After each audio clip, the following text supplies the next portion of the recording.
efectivo proyectados. ¿Cómo lo vamos a proyectar para futuras inversiones, para presupuestos?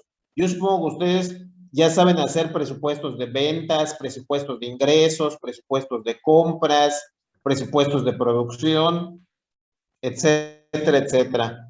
Si no, ahorita vamos a recordar algunos de los puntos que tienen que ver con la parte de presupuestos. Disculpe, maestra, ¿ya pasó lista? Ya pasé lista. ¿Quién habló? Adrián Muñoz. Maestro, no se Adrián me Muñoz. conectaba. Cobo Chale. ¿Quién nos... A ver, Cobo, me dijeron que... Chale. Daily, Minelli. Sí. Ok, y... Adrián Muñoz.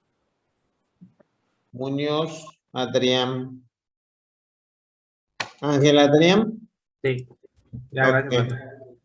Nada. Bueno, a excepción de los que hicieron falta o los que están, tienen ahí algún detalle.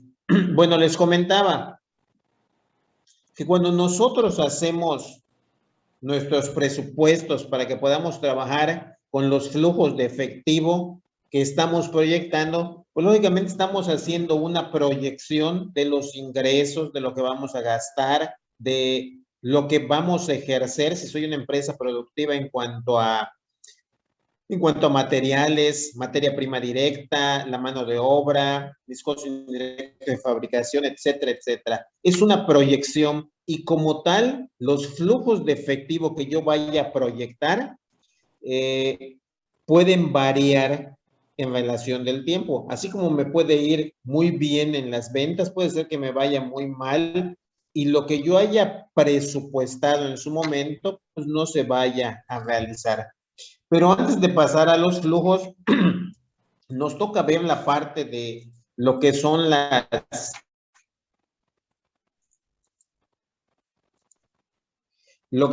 acciones. A ver, jóvenes, ¿cuántos tipos de acciones existen en las empresas? ¿Las comunes y las preferentes? Las comunes y las preferentes. ¿Y cuál es la diferencia entre una y otra? Las comunes puede obtener cualquier persona y las preferentes pues no. Y de hecho en el mercado hay acciones más comunes que preferentes. A ver. Varias diferencias. Por ejemplo, hable, maestro, hable. No, te escucho, Abril, adelante. Las acciones comunes tienen derechos y las acciones preferentes no tienen derechos. Como le estaba diciendo, en el mercado hay más acciones comunes que acciones preferentes y esto es por el valor que tienen. Las acciones preferentes al momento de que, por ejemplo, la empresa se declare, pues, no en quiebra, sino que ya no quieran las acciones, las pueden vender al mismo precio que las compraron. Y las preferentes no, las comunes, perdón, tienen una ganancia al venderse. En cambio, las preferentes no. Se venden al mismo precio que se compraron.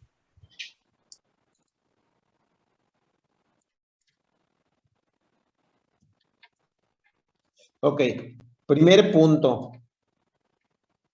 Las acciones comunes o de las acciones fundadores es cuando se crea la sociedad mercantil, ¿sí?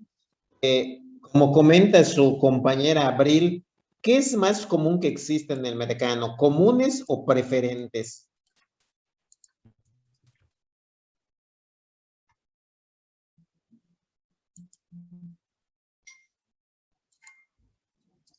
Las comunes, maestro. ¿Por qué las comunes?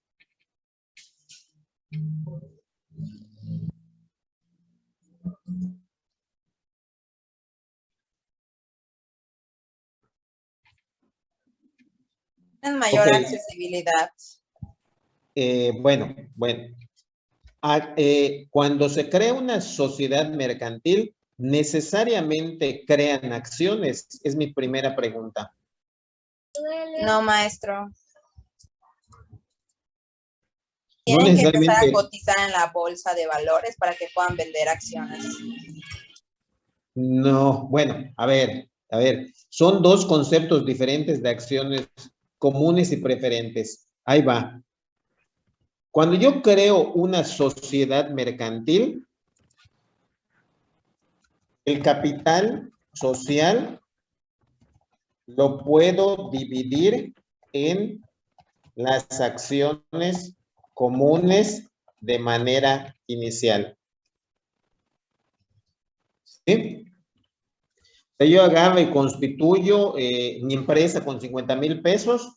Recuerden ustedes que hoy las sociedades mercantiles ya no tienen limitante para poder constituirla, de acuerdo a la nueva legislación en México. Salvo la sociedad anónima, si no me equivoco, te sigue pidiendo los 50,000. Las demás ya no te piden un mínimo. Bueno, el capital social lo puedo dividir en acciones comunes de manera inicial, ¿sí? Tercer punto. Primero empiezo con comunes y luego me voy a las preferentes. Yo puedo a la hora de constituir la empresa, puedo hacer lo siguiente. Puedo decir cuántas acciones voy a emitir, cuántas acciones se quedan en reserva y cuántas acciones quedan en circulación. ¿Cuál es la diferencia entre cada una de ellas? Que cuando yo constituyo mi empresa, mi sociedad mercantil, yo puedo decirle al notario público, me voy a constituir con 50,000 acciones, pero hoy solamente van a quedar en circulación o me voy a repartir entre los socios, no sé, 30,000 acciones. Somos 5 socios, nos tocan dar 6,000 y dejo 20,000 en reserva. Esa reserva que se queda guardada en un cajón en la empresa, en la notaría, son para futuros crecimientos de capital, ¿sí? O aportaciones de los socios, o que yo haga los famosos split o divisiones de acciones. Las acciones comunes no cotizan en bolsa, ¿sí? 4. Estas acciones no cotizan en bolsa. Como ustedes me dicen, ¿son más comunes? ¿Hay más? Sí, siempre y cuando las empresas hayan decidido que sea así. 5. Las acciones comunes le permiten al tenedor o al dueño tener voz, voto. ¿Sí? En proporción de las acciones que tengan en su poder.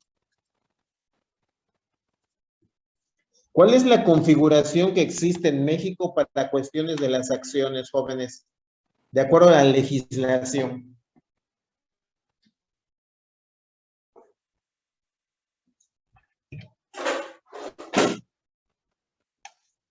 ¿Será que existe algún tipo de limitación en las acciones?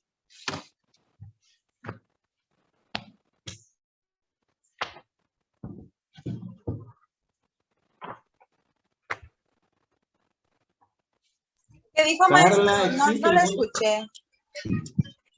¿Existe algún tipo de limitación en las acciones, en la posesión de las acciones? En México.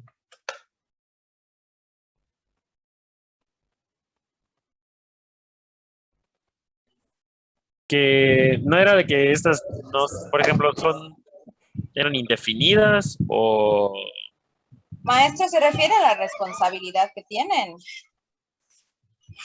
No, me refiero a que en algún momento la proporción de acciones no debe de rebasar el 49 o el 50% a los tenedores. En cuanto a la regulación en México, no puede estar en posesión de extranjeros. Esa era mi pregunta.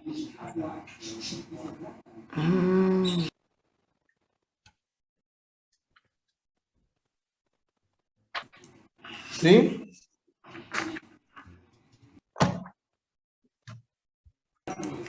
Esas acciones comunes son dentro de la empresa, o sea, no foráneas. Son dentro de la empresa. O sea, todavía O sea, no como hemos llegado a las preferentes. las preferentes son para exteriores, ¿no? Son como la Bolsa Mexicana de Valores y todo eso, o como las que... Sí. Hasta aquí, ¿qué otra definición o qué otra característica tienen las acciones comunes?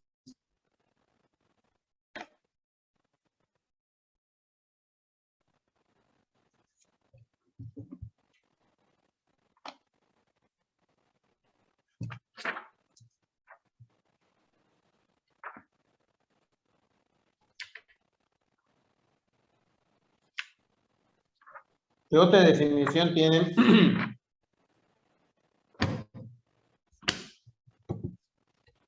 Me dan voz y voto en proporción de las acciones que tengan en su poder, etcétera. Se pueden dar aumentos con el aumento de capital ¿Tienen en la fecha de empresa. caducidad? No tienen fecha de caducidad mientras la empresa no quiebre o no se desintegre. ¿Sí? O sea, mientras viva la empresa, que es un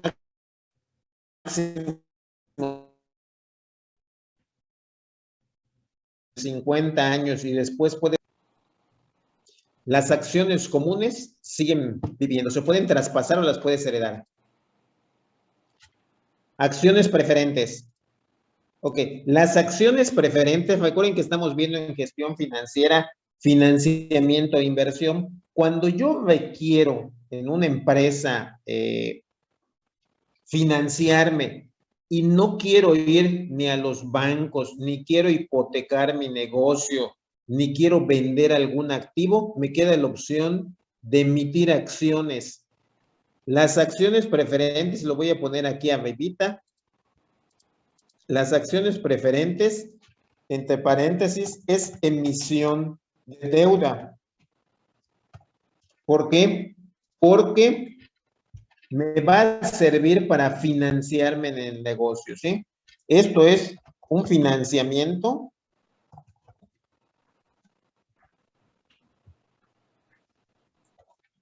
a través de emisión de deuda.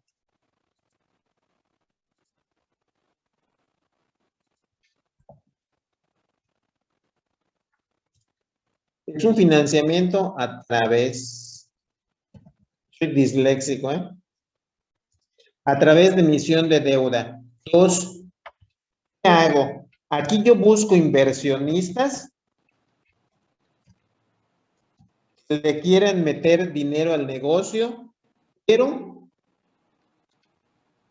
estos señores no tienen voto, pero sí voz.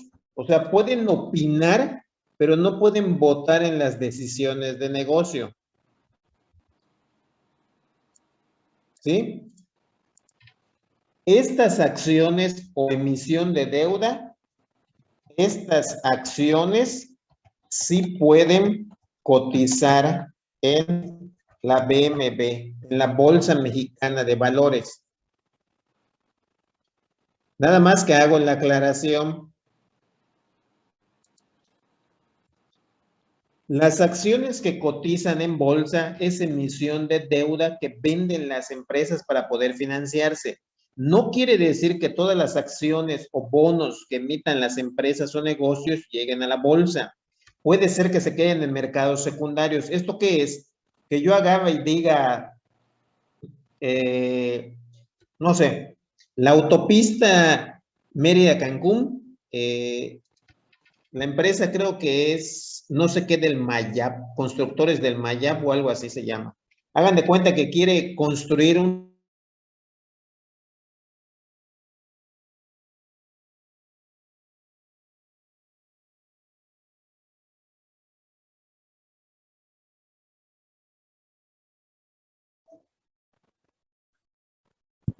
Se fue No, el aquí maestro, estoy. creo. El maestro.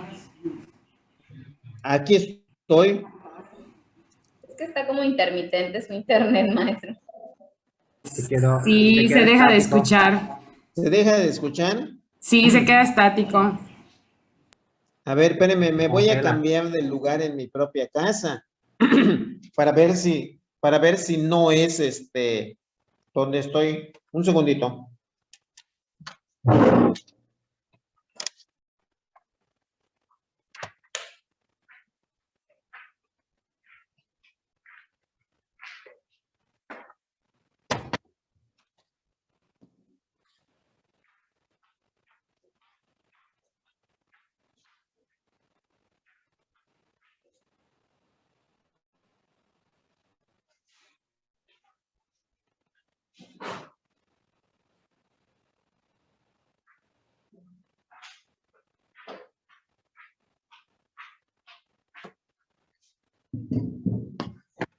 Un segundo. Estoy cambiando el lugar a ver si así, hay menos problemas de conexión.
Bueno.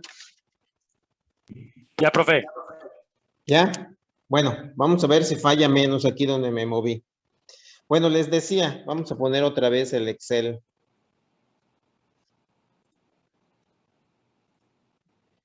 Ok, aquí está. Bueno, les decía, las acciones preferentes, que es emisión de deuda, lo que yo busco es financiarme a través de emisión de deuda, deuda propia, no recurriendo a los bancos ni otros intermediarios financieros, sino que yo emito dicha deuda, mi compromiso es directo con los inversionistas. Estas acciones, títulos o bonos no necesariamente tienen que cotizar en la bolsa. Pueden cotizar en mercados secundarios o a través de fondos de inversión o pueden cotizar en la bolsa. Las acciones que nosotros vemos en la bolsa, que escuchamos, que vemos en la televisión, escuchamos en las noticias, que hay acciones de Aeroméxico, de Cemex, de la Bimbo, son acciones que ellos emitieron, acciones preferentes, para poder financiarse en cualquiera de sus diferentes proyectos, ya sea para crecimiento, ya sea para expansión en el extranjero, ya sea para compra de activos fijos, etcétera, etcétera. ¿Qué pasa entonces? Que esas sí están cotizando en la bolsa y su precio de ellas en el mercado será igual a la percepción que se tenga en el mercado de dicha empresa. Y ahí entran otro tipo de conceptos. Puede ser que yo tenga un valor en libros, que es lo que me cuesta en la empresa, y otro es el valor de mercado, lo cual me puede generar una diferencia entre uno y otro, porque puede ser por concepto de percepción, ¿sí? Habrá acciones que cuesten más en el mercado de lo que realmente puede costar una empresa. No sé si a ustedes les comenté lo de Tesla. Sí, maestro, y los otros coches chinos. Y los otros coches chinos. Hoy Tesla cuesta una acción 850, $900, ¿no? Y entonces se me hace muy caro para lo que son. Pero bueno, esos son uno de los conceptos. Y el otro es que puede estar una acción de acuerdo a lo que cuesta en el mercado y no estar tan sobrevalorada, o de acuerdo a los movimientos que tenga la acción en el mercado. Pues bueno, las acciones preferentes se emiten en múltiplos, vamos a poner aquí, en múltiplos de 1,000 pesos. Un título accionario puede costarte 50,000 pesos y sea por 50,000 pesos. Y ya trae los cupones o dividendos. No sé si ustedes conozcan algún tipo de acción o la hayan visto alguna vez. De las más comunes son las que andaban en el mercado, son las de Telmex,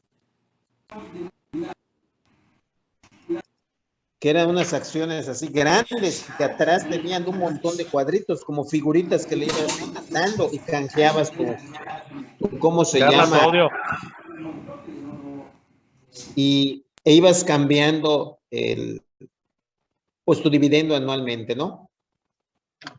En múltiplos de 100 pesos, pagan dividendos anuales, es el rendimiento que pagan por tu inversión, no tienen caducidad, aunque una emisión puede ser a 20 años, no tienen caducidad, las puedes vender o traspasar o te las pueden recomprar, ¿sí? Algo que me queda en duda, si las acciones cuando se liquida la empresa, a ellos les pagan primero. Así es, por eso son preferentes. Miren, no sé si han escuchado, ustedes son contadores, ¿no? Cuando hablamos nosotros de accionistas comunes, ¿han escuchado ustedes que les llaman a ellos accionistas residuales? Les llaman residuales porque las utilidades o lo que quede, el residuo, de ahí se les paga a ellos. Y el preferente cobra antes que cualquiera. Es más, aquí a un lado les voy a poner les voy a escribir un estado de resultados. Aquí en un estado de resultados tengo ventas menos costo de ventas, tengo utilidad bruta menos los gastos de operación, me queda una utilidad de operación, luego tengo intereses y me queda una utilidad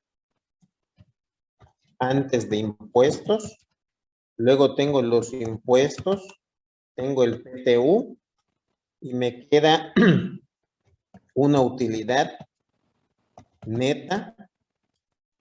A esa utilidad neta van a ver ustedes que en el estado de resultados dice pago de dividendos. O sea, este pago de dividendos, aquí yo le pago a los preferentes, lo que quede o lo que resta es la utilidad neta para los accionistas comunes.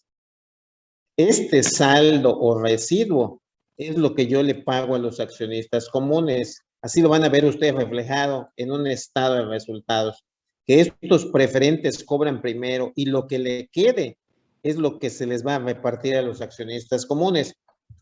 Y esto que dice utilidad neta para los accionistas comunes es relativo, porque esto se pueden volver utilidades retenidas.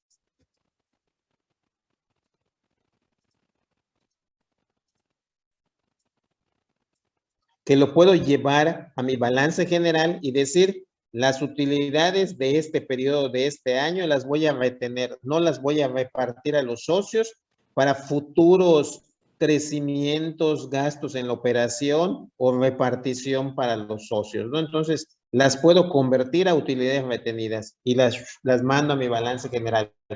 Pero aquí a lo que yo quiero llegar es a este renglón. El pago de dividendos es pago de dividendos, pero para los preferentes.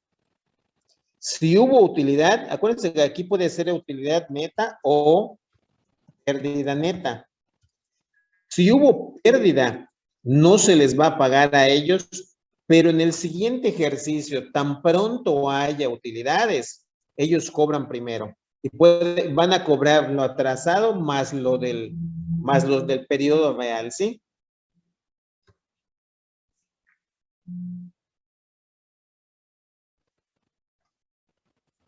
A esto se le conoce como acumulación. Y aquí tienen ellos, son derechos de acumulación. A diferencia de los accionistas comunes, casi todas las acciones preferentes son acumulativas en relación con los dividendos no pagados. Si yo no cobré en este periodo, se me acumula para el siguiente periodo. ¿Sí? Pero el hecho de que sea acumulado, profe, implica que, o sea, ¿es esa cantidad nada más o por dejarlo ahí le genera un interés o una ganancia extra? No, no te genera una ganancia extra. Únicamente te van a pagar el cupón o el dividendo que ya está preestablecido en la empresa. O sea, es como un ahorro si quiero ver así, lo dejo ahí. Sí, sí. Y bueno, estos señores no tienen voto, pero sí voz. En las decisiones del negocio ellos no pueden votar. Únicamente pueden opinar, mas no pueden decidir la estructura o qué hacer en la empresa. Esto queda exclusivamente para los comunes. Bueno, esa sería la diferencia entre todos ellos, entre las acciones comunes y las preferentes. Vamos a poner aquí. Eso es lo que ellos van a hacer en las estructuras de negocio. Bueno, esta es una forma, las acciones preferentes, de financiarse sin acudir a otros intermediarios. Si ustedes me preguntan, en la bolsa cotizan las acciones, cotizan un mundo de acciones. Hay acciones para nacionales, hay acciones solo para extranjeros, hay un comportamiento de las acciones o movimientos. Y aquí recuerden ustedes que vamos a hacer la separación de valor en libros y el otro es valor de mercado. En el entendido que valor en libros es lo que yo tengo registrado en la contabilidad y el valor de mercado es a cómo se compra y se vende una acción. ¿Puede haber diferencia entre una y otra? Sí. Generalmente, el valor en libros es diferente al valor de mercado en casi todas las empresas. Hay una reglamentación, hay una serie de fórmulas bursátiles para ello, que en nuestro caso no la vamos a ver porque no es el tema de esto, ¿sí? Pero para que yo pueda evaluar las acciones, hay una fórmula que dice que se llama la UPA, es la utilidad por acción, o la pueden ver ustedes como GPA, es ganancia por acción. Cualquiera de estas dos, la fórmula dice que es la utilidad neta entre las acciones en circulación. Esta es su fórmula.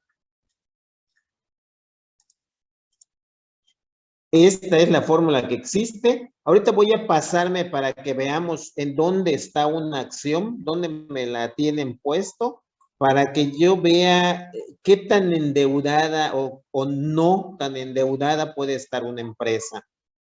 Los estados financieros, yo supongo que ustedes ya los conocen, porque trabajan algunos de ustedes y ven los estados financieros cada mes o cada trimestre de la empresa donde laboran. No tanto así, pero bueno. Una duda, profe, rapidito. En el Sí. valor de mercado es cómo se vende una acción y en valor en libros, ¿cómo dijo que era? Es el valor que tienes asentado en tu contabilidad. Gracias, profe.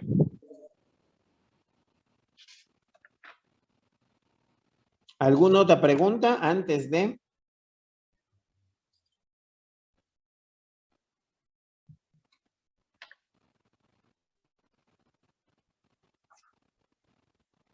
Bueno, voy a buscar ahorita en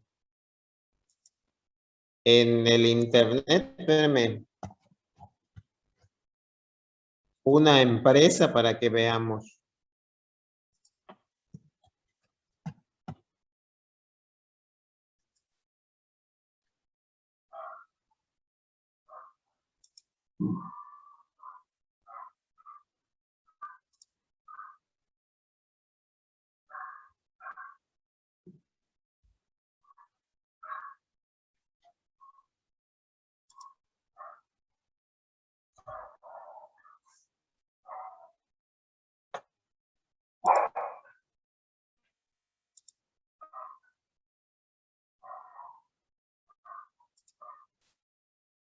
Híjole, está lentísimo el internet.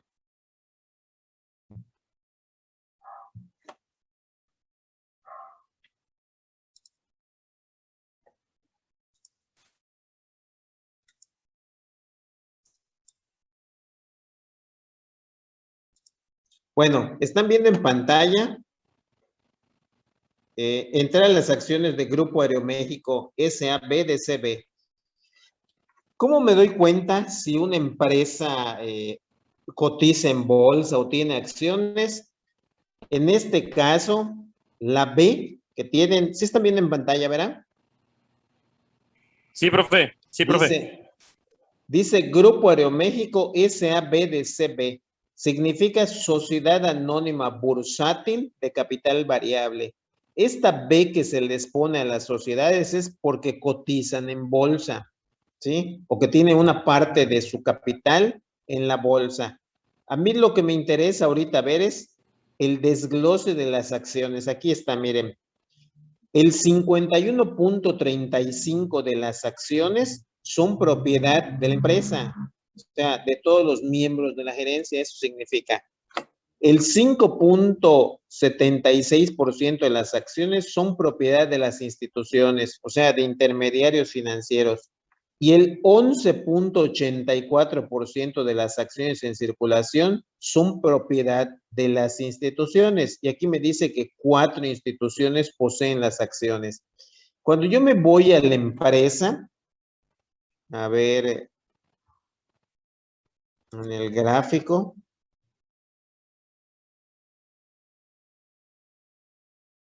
aquí me da el comportamiento de la acción. Voy a buscar el número de acciones que hay en el mercado. Están sus flujos, sus índices. Bueno, estadísticas de las acciones. Valor promedio en días, acciones en circulación. Dice que Aeroméxico tiene acciones en circulación, tiene 682,120 millones, ¿sí? 682 millones de acciones en promedio tienen circulación en el mercado. ¿Sí?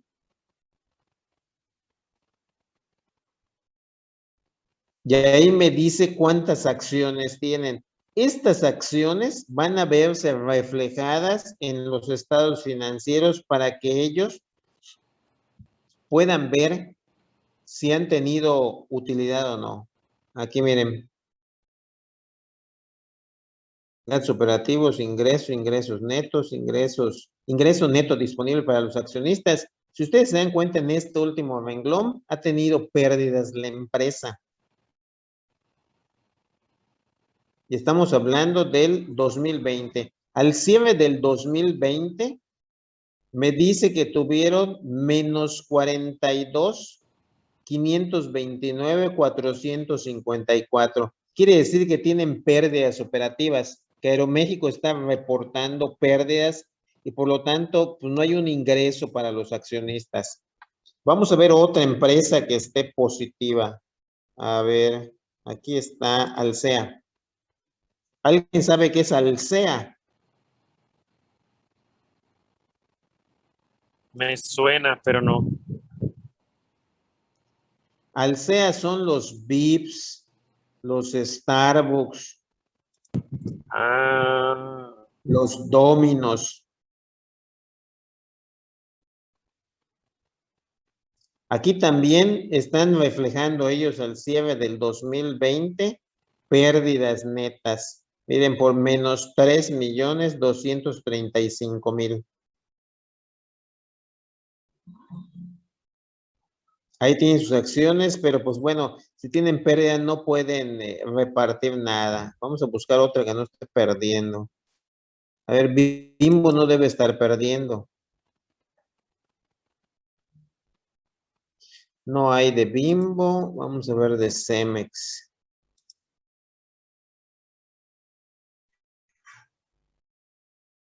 Híjoles, también tiene pérdidas. A ver, FEMSA. Todas están perdiendo. No tiene resultados. A ver.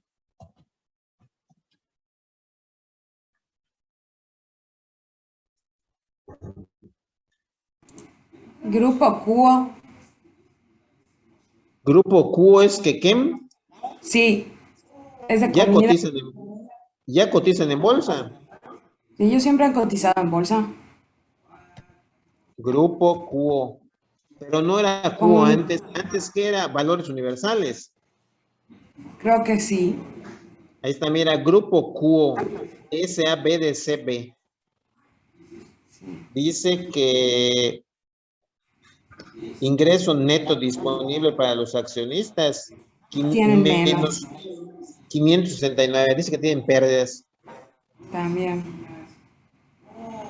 Mire, ¿qué pasa? Que como a cierre de 2020, la mayor parte de las empresas están acumulando pérdidas por la situación que tenemos.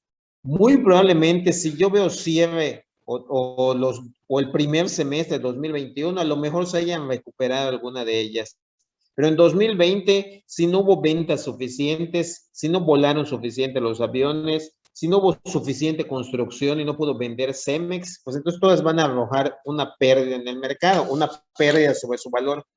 Aunque, déjenme decirles una cosa, por ejemplo, Cemex no ha dejado de vender, ¿eh? Cemex tiene contrato para venta de cemento para el Tren Maya y para lo que están construyendo en Tabasco, ¿cómo se llama? La refinería. La refinería, ellos tienen los contratos de suministro de cemento para ellos. Claro, no quiere decir que no hayan tenido pérdidas en el sector construcción. Recordemos que en el 2020, como hubo restricción de movilidad, pues no había construcción, los albañiles no tuvieron trabajo y esto se encadena. Si no hay construcción, pues no puedo vender cemento, no puedo vender comida. Aunque ahorita vamos a ver autoservicios. Voy a entrar a autoservicios y ellos son los menos golpeados. Vamos a ver Walmart México. Walmart México. Oiga, maestra, yo sí que un poquito más de economía. El de los Ahí está, autos. Walmart ha tenido ganancias. ¿Cómo? ¿Qué preguntaste, Carla? El de la economía de que no hay los chips para fabricar los autos. Que en varias empresas están cerrando. Están haciendo paros mensuales. Kia paró en el norte del país una de sus plantas porque no tienen chips para las computadoras de los vehículos. Entonces, un mes cerró su producción, o sea, paró su producción. Esto quiere decir que de donde se traen los chips o se producen, que es en Asia, hay mucha restricción. A lo mejor están más dedicados a hacer chips para celulares, para computadoras y no para vehículos, que es lo que más se está moviendo. Entonces, ¿qué están haciendo? Están haciendo paros mensuales con la producción, porque tampoco digamos que hay demasiadas ventas de vehículos, hay más ventas de otros equipos. Por poner un ejemplo, el año pasado, fíjense, el año pasado le iba a comprar una laptop a mi hija y estaba yo buscando computadoras y en ningún lado encontraba. En noviembre fui al Office Depot, fui a Walmart, fui a Chedraui, fui a un montón de lugares y no encontraba laptops. Las tenías que pedir por internet para que las enviaran. Lleva la camisa, porfa, la camisa negra. Roger, tu audio. Hasta la más fea no había. Roger, tu audio. Perdón. Hasta la laptop más fea no había en el mercado. O sea, las tenías que pedir por internet. ¿Qué pasó? Que eso significaba que hubo un desabasto tremendo porque pues la gente compró computadoras para sus hijos, para las escuelas, para en línea. O sea, es más, no había ni tabletas, ni la más fea ni la más barata. A ese grado estábamos aquí en Yucatán. ¿Qué pasó? Que lógicamente con la demanda han estado pues habiendo desabasto de componentes para esto. Y esto se está viendo reflejado en la industria automotriz. Yo leí esta semana lo de Kia que iba a parar su producción porque no había componentes para los cerebros de las computadoras de los vehículos. Yo lo escuché en la radio porque estaba manejando y escuché eso y mi esposo me dijo que en la Nissan, creo que de paseo cerró. Me dice cerraron y me dijo no están haciendo los chips para los autos. No, debe de haber una restricción en el mercado, no solamente de los chips, sino también de los materiales que utilizan para hacer lo que es el silicio y otros productos, ¿no? Con lo que hacen, pues todas las tarjetas de memoria de celulares, calculadoras, computadoras, etcétera, y está afectando a la industria automotriz. Pero van a parar un mes mientras se restablece. Así es como afecta la economía. Bueno, les decía, esto que tenemos en pantalla, fíjense, es Walmart México. A diferencia de las otras empresas que vimos, miren, ingresos netos de Walmart, 13,510,000. Maestro, pero también eso tendría que ver por lo que usted está comentando. Sí, tiene que ver. A diferencia de otras industrias que no pararon, Walmart, Chedraui y autoservicios, ellos no han parado, ellos al contrario no han cerrado, su volumen ha aumentado de ventas. Entonces aquí lo vemos reflejado en los ingresos netos. Ellos sí han tenido utilidades, véanlo. Su ingreso neto disponible para accionistas es 13,510,000. Fíjense, al 31 de enero del 2021. Y al cierre del 31 de enero del 2020, a inicio del 2020, tuvieron 14. Sí les bajó 1,000,000, pero ellos están teniendo utilidades por accionista. Aquí está. Y abajo me da el número de acciones que ellos tienen. Este es el comportamiento de los diferentes sectores de mercado. Muy probablemente si ustedes se ponen a revisar las acciones de la Nissan, de la Kia, de la Ford, muy probablemente tengan pérdidas porque no se vendieron vehículos. Hay sectores de la economía que vendieron más y otros que se cerraron. Hoy el de la Kia, vean, lo van a tener, ya estamos cerca de fin de año y van a parar su producción. Y esto se encadena, porque si no producen, lo más seguro es que le digan a los empleados, no te voy a comer, pero te voy a reducir el 50% tu sueldo. Bueno, pero nuestro tema ahorita son las acciones, para que ustedes vean cómo en el estado de resultados que tengo aquí, yo veo reflejados las ganancias por acciones o las pérdidas por acciones. Y los que sí tienen ganancias, pues lo van a repartir, ¿no? Bueno, esta es la parte que tiene que ver con las acciones, el tema de hoy. Ahora vamos a ir a la parte que tengo yo que evaluar también en los proyectos. Ya vimos que las acciones preferentes me sirven para financiarme y en base a ello yo voy a hacer presupuestos para que mediante ese presupuesto yo pueda presupuestar mis flujos de efectivo. Recuerden ustedes que cuando vimos valor presente neto y le asignamos una tasa, esa tasa que le asigno es lo que yo como accionista espero ganar en mi negocio, ¿sí? O lo que yo espero ganar sobre mi inversión. Todo va relacionado. Ok, los flujos de efectivo pues son netamente proyecciones. No quieren decir que se vayan a dar o se pueden dar y puedo ganar mucho más. ¿Ustedes han hecho presupuestos de ingresos en sus negocios, en su práctica común?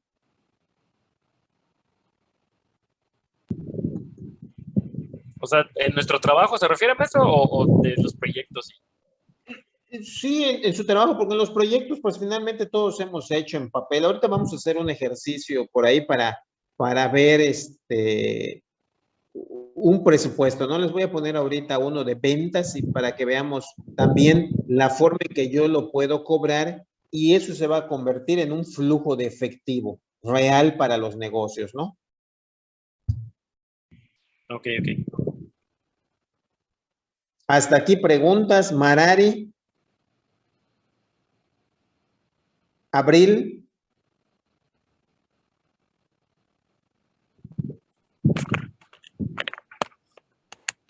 Ok, bueno, vamos a ver, voy a poner en pantalla, vamos a ver un presupuesto. Ahorita les subo lo de las acciones, la tablita. Voy a bajar un presupuesto, un segundito. De hecho, antes de que se hubiera salido de lo de Walmart, sí me llamó la atención de que se vaya a la pestaña de tenedores. Era tenedores, ¿no? Para saber cómo estaban distribuidas sus acciones Sus de Walmart. acciones. Así es. Ahí en las páginas de Investing, de Yahoo Finanzas, de la Bolsa Mexicana, viene toda esta información, porque ellos están obligados a reportar trimestralmente sus pérdidas o ganancias. ¿Usted cree que Mercado Libre o todas esas que se dedican a como que la venta y también lo que es pues las plataformas de streaming también hayan incrementado, o sea, que te hayan tenido utilidades? Sí, ¿verdad? Sí. Sí, porque ellos, al contrario, ellos su plataforma la subieron, tuvieron más clientes. Maestra, ¿y cómo sabemos que es real lo que suben las empresas? Ah, porque están auditados. Si ellos llegan a mentir sobre su información, los multan.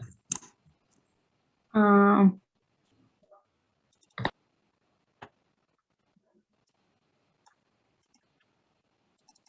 Si ellos llegan a falsear la información, son sujetos a multas.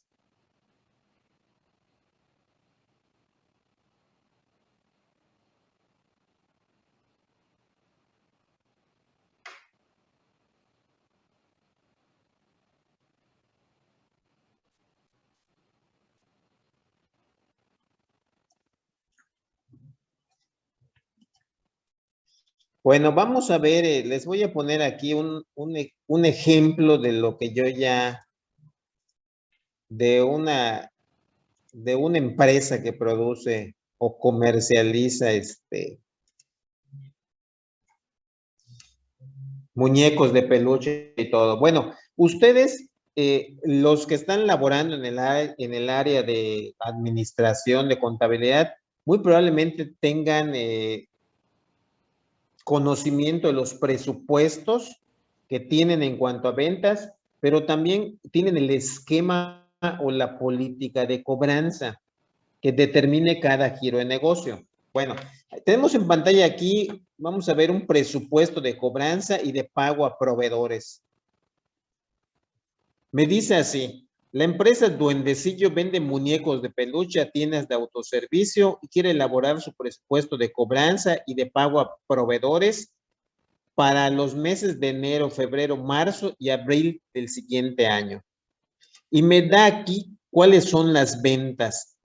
Tengo aquí dos ventas. Tengo las reales o históricas, que es noviembre y diciembre, y me pide que presupueste los próximos 1, 2, 3, 4, 5, 6 meses. Mayo y junio lo incluyo porque se va a ir proyectando a través de la forma en que van a cobrar.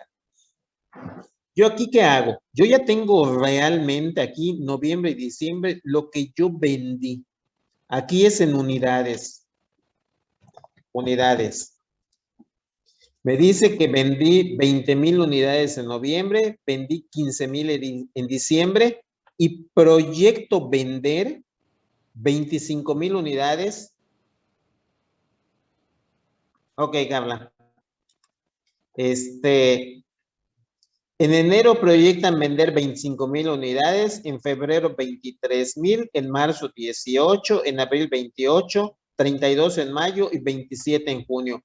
Estas son las proyecciones o los supuestos que ellos esperan vender en cuanto a muñecos de peluche. Aquí aplica en cualquier giro de empresa. Aquí lo puedo poner en unidades que yo vaya a vender, no sé, en habitaciones, en bultos de cemento, en cantidades de comida, en prestación de servicios de un hospital, etcétera, dependiendo del sector donde yo me mueva. No sé, a lo mejor kilos de carne como hace Kekem, ¿no? Que a lo mejor ellos tienen presupuestado vender en el mercado nacional y en el extranjero, pero también están sujetos a las fuerzas de mercado y a las condiciones locales, porque puede ser que, como en cualquier empresa, yo presupueste vender, pero no se dé. A lo mejor no crecieron, no dieron suficiente kilo los animales, o a lo mejor me afectó la sequía, o a lo mejor me afectaron las ventas, o a lo mejor me afectó la pandemia, o me afectó la restricción vehicular, o me afectó la restricción que hay de los otros países para que vengan a México, si hablo de un hotel, etcétera, ¿no? Dependiendo del giro del mercado donde yo me desempeñe. Y bueno, aquí empieza ya la política de cobranza que se tiene. Me dice, el precio de venta de estos muñecos es de 100 pesos y se estima un incremento de 5% en febrero. Aquí yo voy a tener un incremento en el precio de venta. Las ventas son de 30% de contado y 70% a crédito. Esta política la ponen las empresas. Habrá empresas que ustedes me digan, ¿sabes qué? No da crédito a la empresa, es 100% de contado. O a lo mejor 50 es de contado y 50 a crédito. ¿Sí? Dependerá de cómo esté conformada la empresa y cómo decida vender. Lógicamente, esta forma en que yo vendo va a verse influenciada para mis flujos de efectivo. ¿Esto qué es? Que yo voy a tener que hacer escalonados los ingresos del negocio. Y también al escalonar mis ingresos, también me voy a ver afectado por la forma en que le puedo pagar a mis proveedores. Aquí me dice que las compras, perdón, me dice 30% es de contado, aquí pongo contado, y luego me dice el otro 70% que yo tengo a crédito, me dice 60%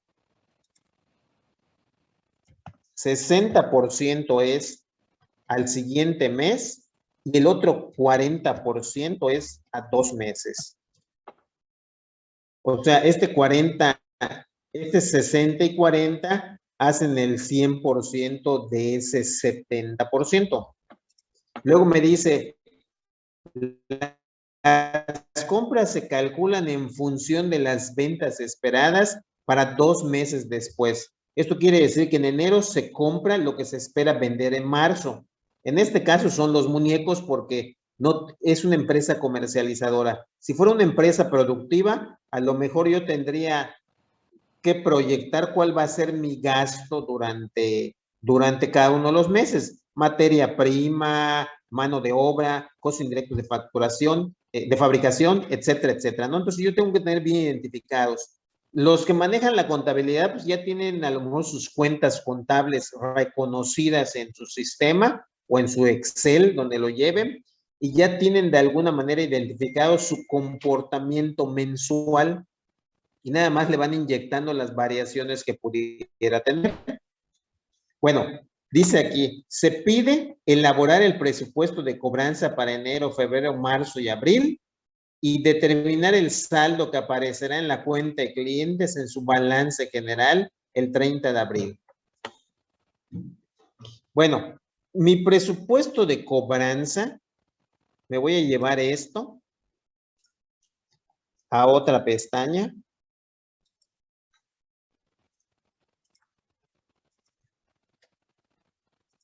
Y aquí tengo yo las unidades y me dicen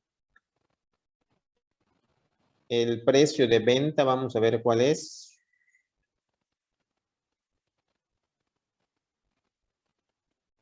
Ok, de 100 pesos.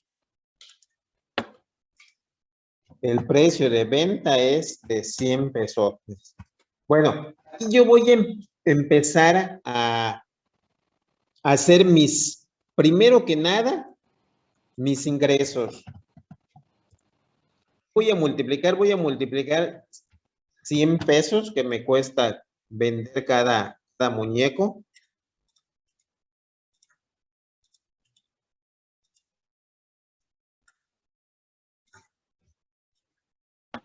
Es el precio de venta. Sin embargo, me dicen que va a tener un incremento. ¿Cuándo? Ahorita les comparto el ejercicio porque aquí lo tengo resuelto, ¿ya oyeron? Aquí está. Me dice que va a tener un incremento del 5% en febrero. Aquí en febrero va a tener un incremento más 100 por 0.05, que es el 5%, es 5 pesos. Quiere decir que a partir de aquí va a costar 105 pesos el muñeco. Bueno, así está. Entonces multiplicamos. ¿Cuáles van a ser mis ingresos? Voy a multiplicar el número de unidades por precio de venta. Y esto me lo llevo aquí.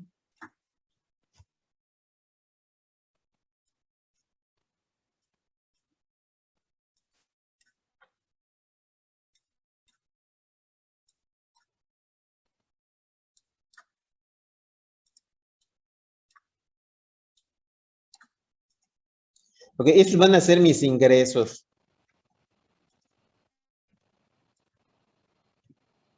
Es el precio de venta unitario.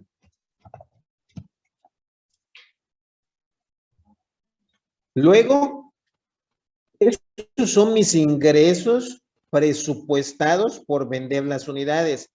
Pero yo aquí tengo que dividir crédito.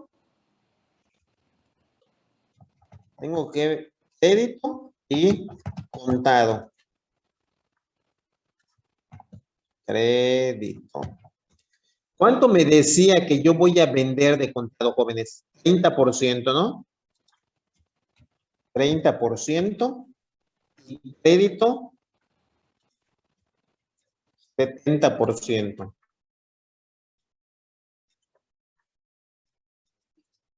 Más esto por 0.30.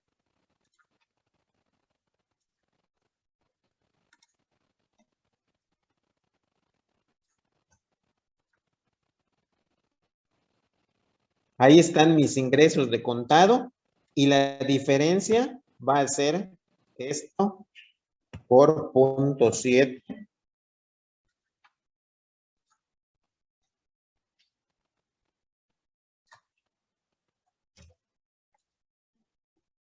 Es crédito.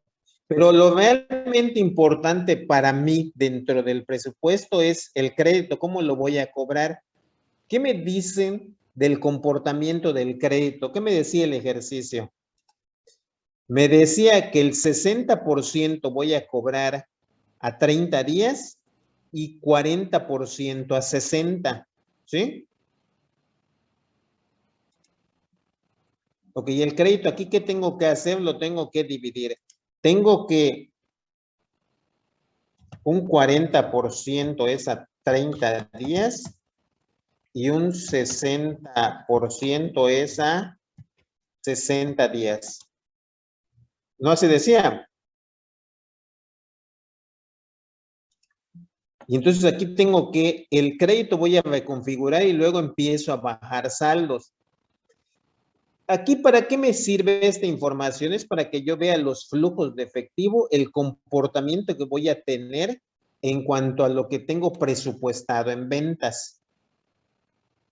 Es a lo que yo quiero llegar, ¿oyeron? Y es el comportamiento que tiene cualquier otro tipo de negocio. Entonces, me dice que a 30 días más esto por punto 4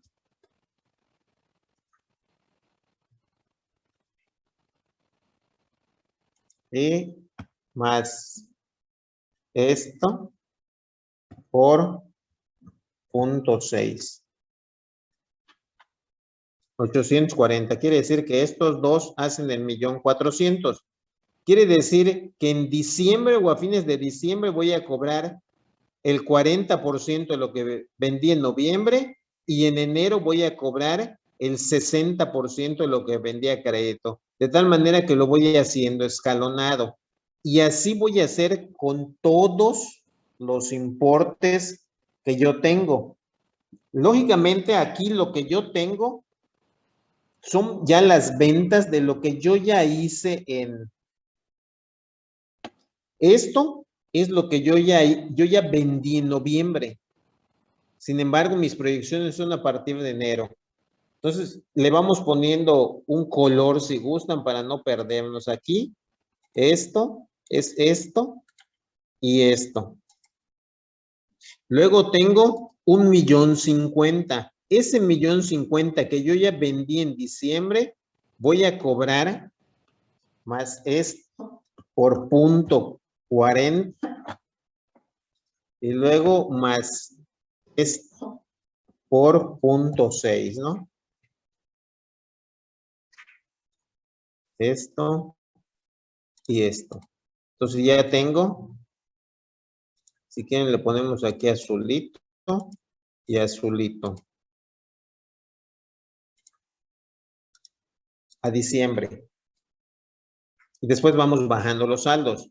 Luego, ya enero, noviembre y diciembre fue real. Así van a entrar los ingresos. En enero, ¿qué voy a hacer? Quiere decir que en febrero, más esto por punto 4,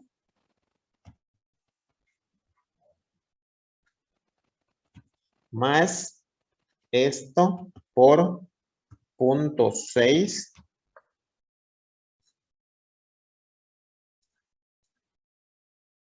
Y esto va a significar esto y esto. 40% del crédito y el 60% del crédito. Y luego tengo lo proyectado en febrero. En febrero sería más esto por punto 4 más esto por punto 6.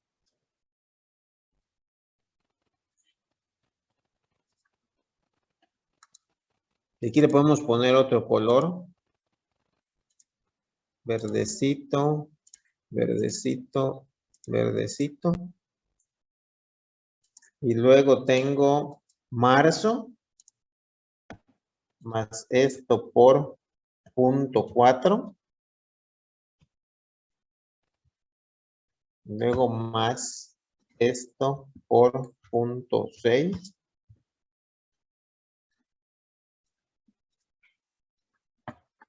Y esto le pongo otro color.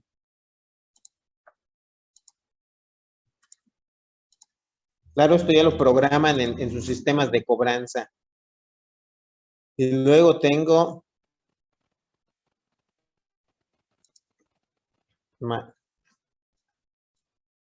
más esto por 0.4. Luego más esto por 0.6.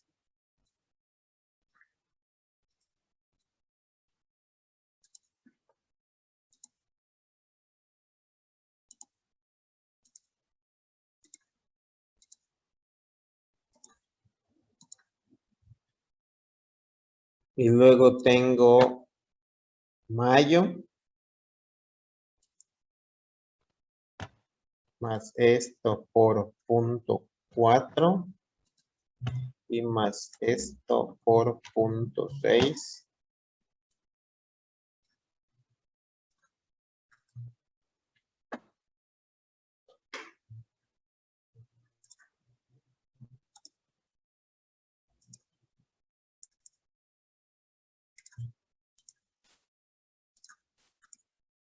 Ok, hasta ahí. ¿Qué es lo que me está junio? Aquí tengo julio. ¿Qué es lo que me pedían en el ejercicio? Me piden, se pide determinar el saldo que aparecerá en clientes en el balance general al 30 de abril. Al 30 de abril. Por lo tanto, esto me están pidiendo. Me están pidiendo el saldo al 30 de abril.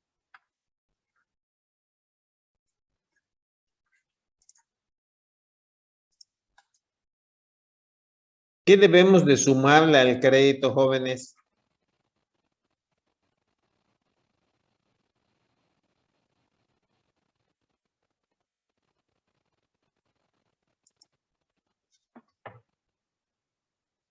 Le tengo que sumar.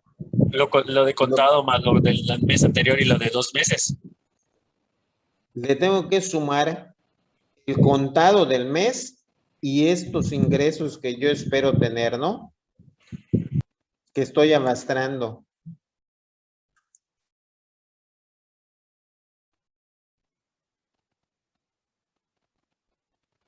¿Así es?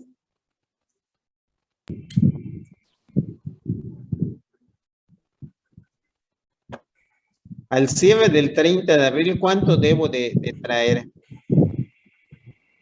Esto, más esto, es lo que yo voy a cobrar, más, esto es lo que yo voy a cobrar en el mes. Y todo esto, hasta abril, mis ventas, todo esto me lo siguen debiendo. ¿Están de acuerdo? Sí. Entonces, esto es la cobranza. Esto es mi cobranza del mes. Y mi saldo en clientes.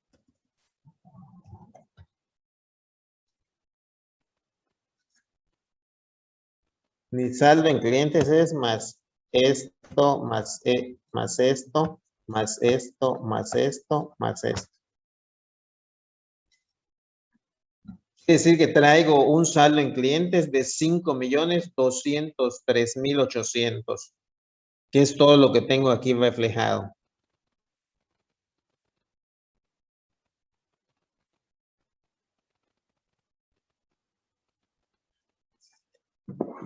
Entonces, ¿qué hacemos aquí? Aquí esto me sirve, lo que yo tengo presupuestado como ingresos, realmente mi saldo de la cobranza es mi flujo de efectivo, lo que me interesa a mí.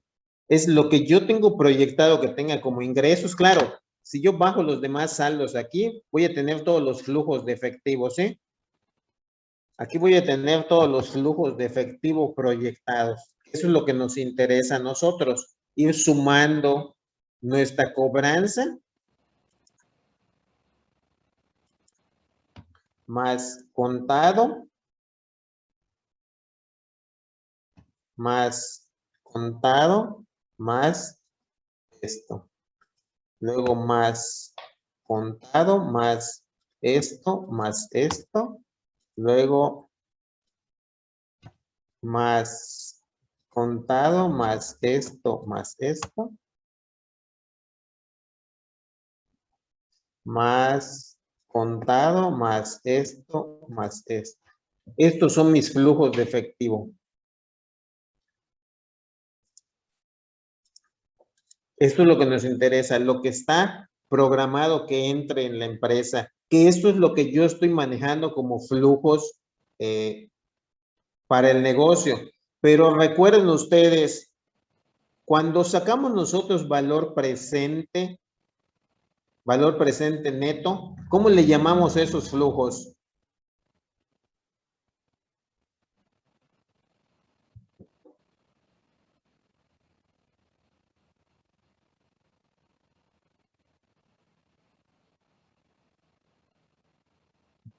Le llamamos flujos netos descontados. ¿Por qué? Porque a estos ingresos todavía les tengo que restar, a estos ingresos les tengo que restar el gasto real, para que se vuelva un flujo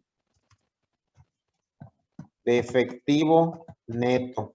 Les tengo que descontar los impuestos, la depreciación, el gasto, para que lo que me quede sea efectivamente neto y sea con lo que yo voy a trabajar. Aquí nada más estamos viendo un presupuesto de ingresos, no lo estoy mezclando todavía con el gasto, impuestos y demás, ya lo veremos después, pero es para que ustedes vean cómo yo conformo mis flujos de efectivo. Y en base a esto es como yo puedo programar si un proyecto realmente va a ser rentable o no para un negocio. Recuerden que todas las empresas trabajan en base a presupuestos, en base a los futuros ingresos que yo planeo tener en el negocio, pero que en el camino del año, de mes con mes, se me pueden caer o se me pueden aumentar. Depende de las situaciones, depende del tipo de mercado, depende del tipo de sector donde yo me encuentre, depende de la política económica, etcétera, etcétera, ¿no? En base a ellos, ¿cómo se va a afectar el negocio? Y en base a estos flujos es como yo me puedo comprometer a pagar intereses si tengo préstamo, a pagar en la empresa, o si me hace falta dinero, a pedir prestado. Este es el comportamiento que se tiene en las empresas. Por eso lo delicado e importante también de que yo lo conozca. Oiga, profe, Muy pero por probablemente- ejemplo, duda. Sí. Independientemente que, por ejemplo, ok, las empresas ponen sus políticas para, por ejemplo, el caso del 60 y 40, ¿no? Pero yo esos no hacen tampoco como que el 60% de estos gastos también lo pasan igual al siguiente mes, o eso se queda en el mes, o depende también si hay políticas que lo regulen.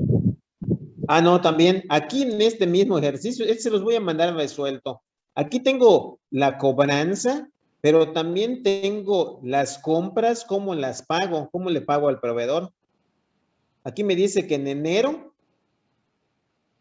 cómo compro y le pago al proveedor. También puede ser que yo tenga dentro de mis políticas la cédula de pago a proveedores, yo les pague cada 30 días. Y eso también tengo que sumar mis ingresos proyectados contra mis pagos de proveedores. Sí, así está el ejercicio puesto, ¿eh? Cómo yo le pago también al proveedor. Recuerden ustedes que las políticas crediticias y las políticas de pagos a proveedores, las empresas lo ponen. Habrá empresas que te digan, ¿sabes qué? Me gusta pagarle de contado al proveedor, o si el proveedor aguanta, le pago los 30 días. O a lo mejor el proveedor te dice, ¿sabes qué? No te puedo dar crédito, pero si me pagas ahorita, te doy un 5% de descuento sobre las compras. Puede ser. O a lo mejor tú digas, ¿sabes qué? Ese 5% yo puedo jinetear el dinero, por decirlo así, y entonces prefiero pagarle los 30 días y no acepto el descuento, porque a lo mejor la vuelta que yo le pueda dar a mi producto vendiéndolo le gane mucho más, ¿no? Pero son políticas que tienen los negocios, o qué tan sanas o qué tan fluidas estén en efectivo. Habrá empresas que están muy bien fondeadas y digan, ¿sabes qué? No me interesa el descuento, le voy a dar la vuelta al dinero. O a lo mejor habrá empresas muy apretadas que digan, ¿sabes qué? Pues te pago y acepto el descuento. Depende de la posición que tengan. Hay empresas que, por ejemplo, no tienen suficiente dinero y están buscando financiarse de muchas formas. Yo leo en los libros de las materias que les doy a ustedes, donde dicen, una forma de financiamiento de las empresas es los proveedores. Teóricamente lo dicen los libros, pero yo les aseguro que si hoy me financio con un proveedor a 30 o 60 días o me retraso, la siguiente compra que le haga, el proveedor no me va a dar crédito, ¿eh? O me va a dar menos crédito por cómo está la situación. ¿Por qué? Porque los proveedores tampoco pueden financiarse de esa manera. Claro, esto es hablando en iniciativa privada. Si hablamos en la parte pública, ¿qué es lo que hacen muchas empresas?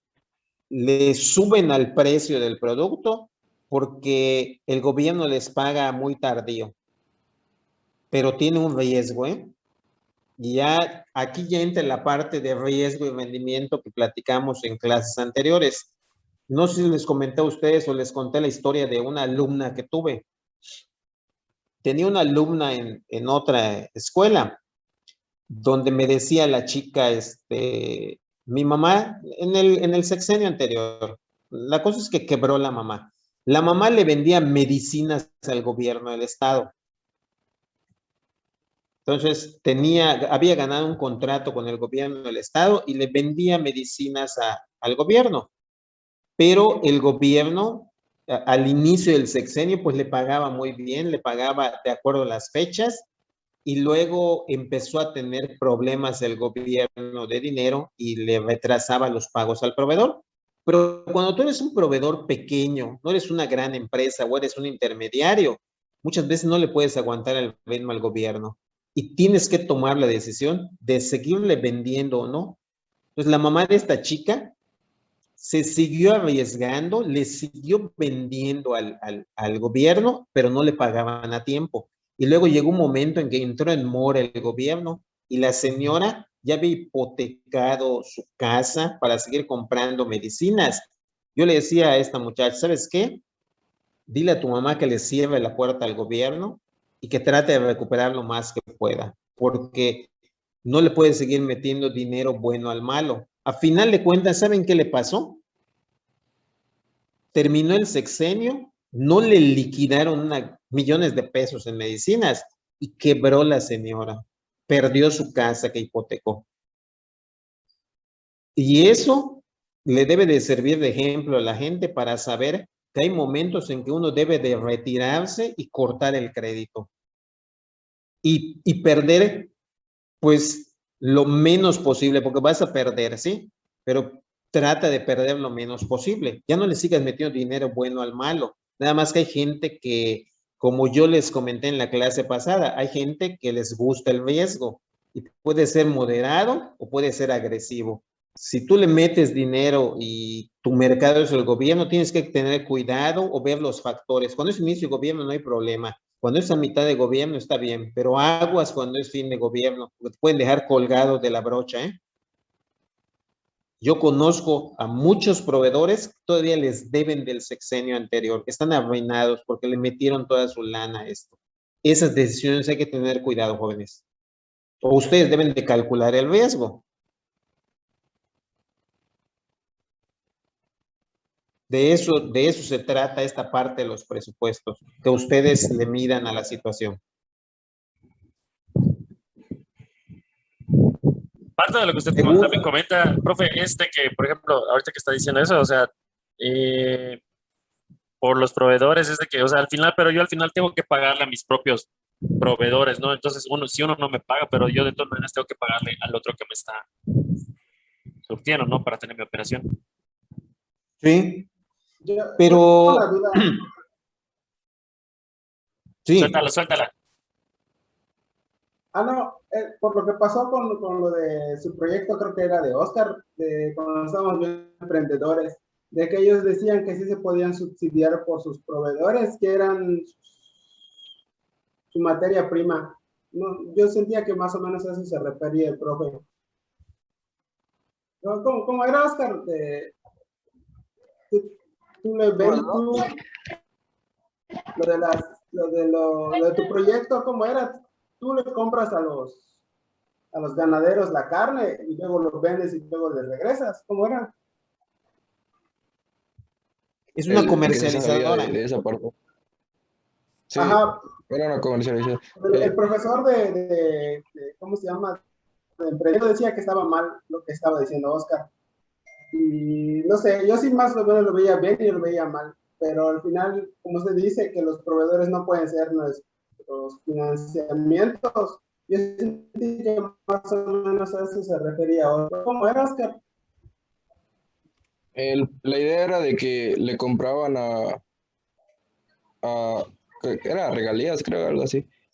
Y primero se lo compraban a los proveedores, luego se vendía y luego se les pagaba. Algo así.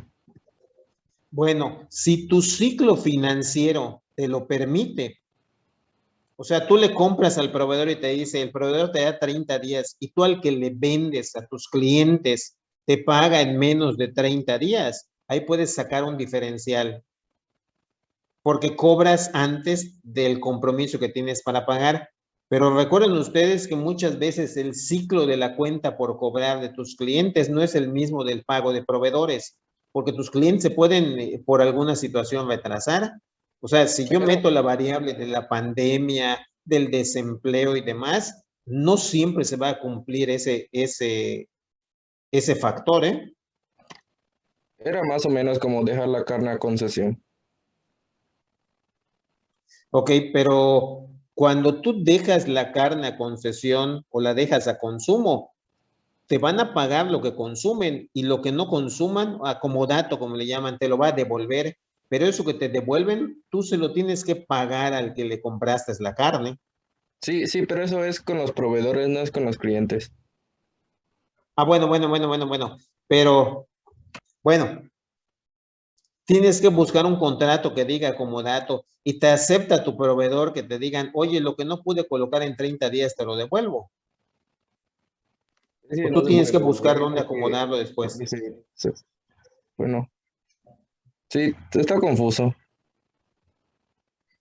Ahí habría que ver el esquema que se tiene, porque yo no creo que al que le compres la carne, luego le digas, oye, ¿sabes qué? No vendí, no sé, 50 kilos en 30 días, te lo devuelvo.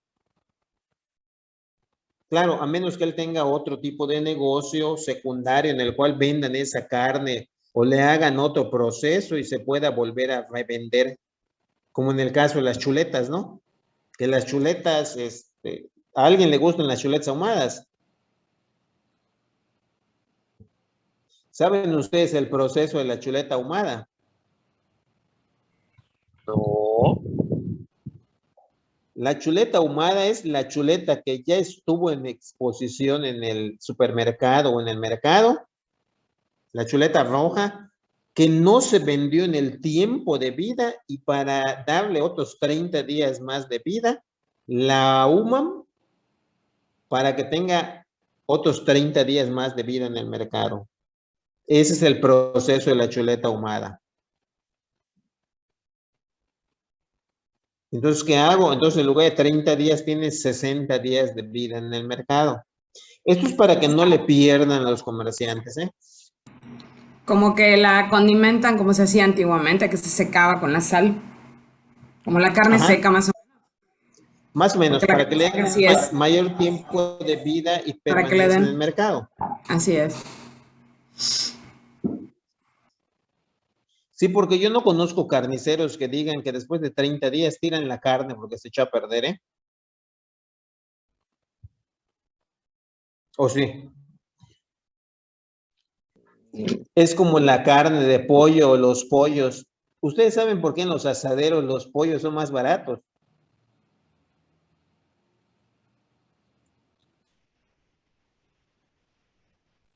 No, maestro, y no lo digas. No, yo maestro. voy a comprar.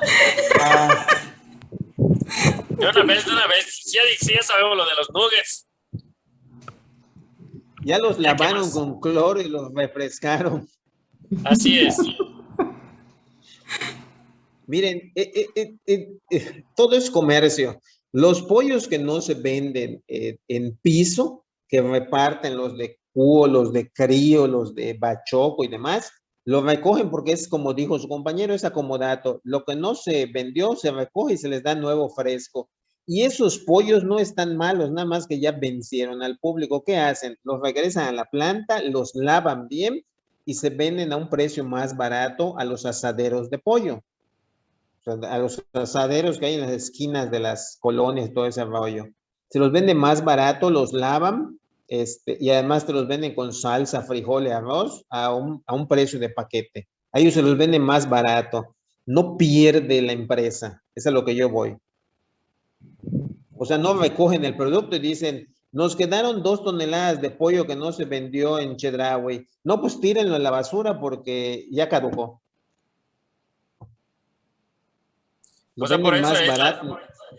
es la diferencia de lo que dicen de pollo recién beneficiado a, por ejemplo, lo que está ya, o sea, es pollo fresco, como se dice, y ese no, o sea, ya viene como que de lo que no se vendió, pues. Bueno, sí es fresco porque ya lo volvieron a lavar y ya lo presentaron otra vez para vender. Sí, pero ese es el efecto, jóvenes. Es el efecto. O sea, no, hay empresas que no pueden perder o no pueden tirar su producto. Si no, imagínense la pérdida que representaría o la merma que representaría en el mercado.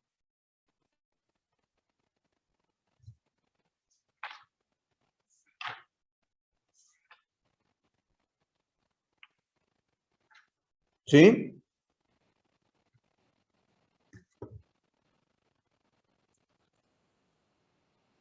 Bueno, eso es parte de lo que hacen las empresas. Bueno, entonces vimos el presupuesto y los flujos de efectivo. La próxima semana vamos a ver los flujos de efectivo ya descontados para que los pasemos ya a hacer la proyección y ponderar los costos de lo que nos cuesta pedir prestado dinero y utilizar fondos propios.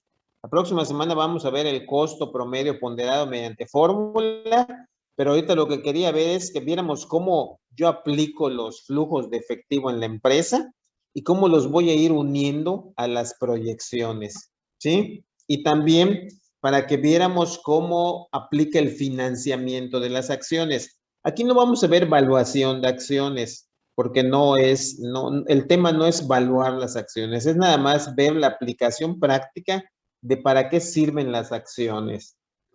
¿Qué más falta por ver? Costo promedio ponderado que vamos a ver, acciones preferentes, acciones comunes, ya habíamos visto financiamiento. A ver, ¿cuál era el otro? Ok, vimos las generalidades. Ok, ya como último punto, antes de ver el presupuesto y los flujos de efectivo, vamos a ver cuáles son las decisiones financieras que las empresas se deciden hacer. Las decisiones financieras generalmente son a largo plazo y es para la compra de activos fijos, activos de capital. ¿Qué es lo que hacen muchas empresas? Uno es decidir hacer la inversión de un activo fijo y pagarlo con los recursos propios, o dos, financiar dicho activo fijo para crecer y el dinero que ellos tienen o sus aportaciones les sirva como capital de trabajo para compra de materia prima y puedan pagar su operación.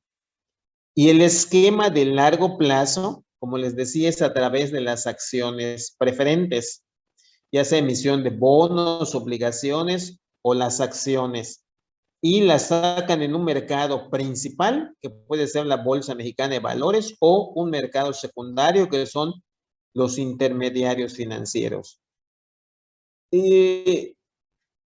No sé si ustedes leyeron esta semana o no sé si le estén dando seguimiento a lo que les voy a comentar ahorita.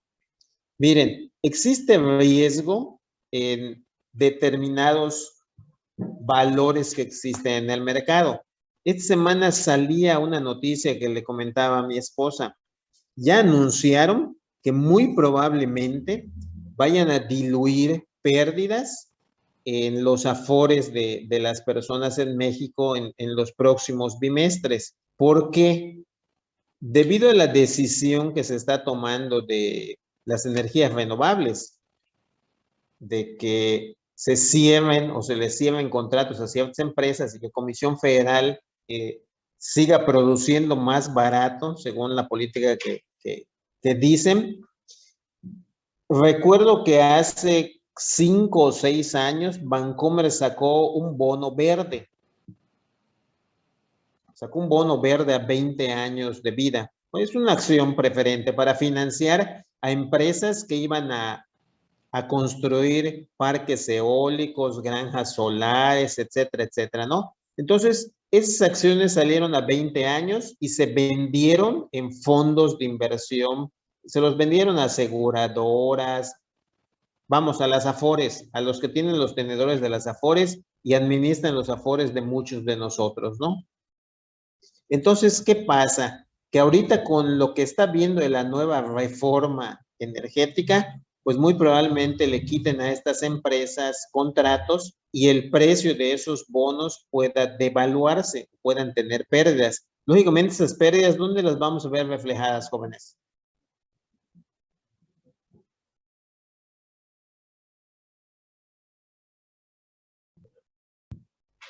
¿En las acciones? No. Sí, las acciones van a bajar de valor, pero muchas de esas acciones están en fondos. No sé si alguno de ustedes tenga afores o tenga cuentas de afores. ¿Sí? ¿Leen sus estados de cuenta, jóvenes?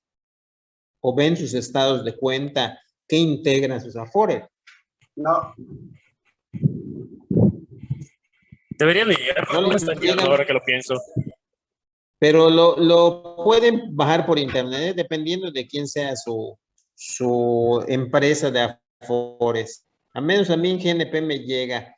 En los próximos 4 meses, revisen sus estados de cuenta para ver si no les van a diluir una pérdida ahí. O sea, que lo chequen. Si va a haber un comportamiento anormal. ¿A qué voy? Aquí no pierde el gobierno. Pierden los inversionistas. Porque por una situación que se va a dar en el mercado, muy probablemente bajen de valor esos títulos accionarios. Solo para que lo anoten ahí y ustedes lo vean. O pueden buscar un ejemplo.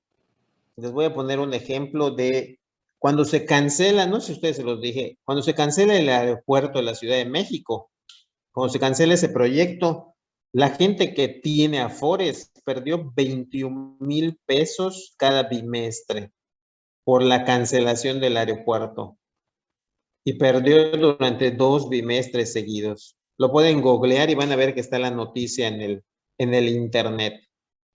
Entonces vean cómo situaciones de este tipo afectan a las empresas y afectan también a los usuarios y a los ciudadanos que de alguna manera interactúan con la parte económica del país. Eso sí me lo comentó un amigo, como con él me cambié él trabajaba en una aseguradora, me dijo, cámbiate conmigo a tu afore, que no sé qué, y me pasé, me estaba explicando eso del aeropuerto, que van a perder mucho. Sura, creo que tenía una gran parte invertida allá, y el otro no me acuerdo cuál era, iban a perder mucho, y me dijo, mejor cámbiate ahorita, que no sé qué, porque yo estaba en Sura, y no sé si me lo dijo para convencerme o realmente iba a pasar eso. No, muchos perdieron. Muchos usuarios, muchos inversionistas perdieron ahí. Lo pueden checar. De ustedes tienen afore. Por ejemplo, Carla, tú tienes afore, donde trabajas. Sí. ¿Sí? Sí. Roger, tú tienes afore en tu trabajo. Pueden verificar sus estados de cuenta del 2018, de fines del 2018, para que se den una idea si tuvieron pérdida o no. Sí hubo pérdida. Pero no me, o sea, Tengo pérdida. no me llegan así un estado por año más o menos. Cuando les deberían de llegar cuatrimestralmente sus estados, ¿eh? Sí, así deberían de llegar. Llega uno por año y me llega a mi antigua dirección.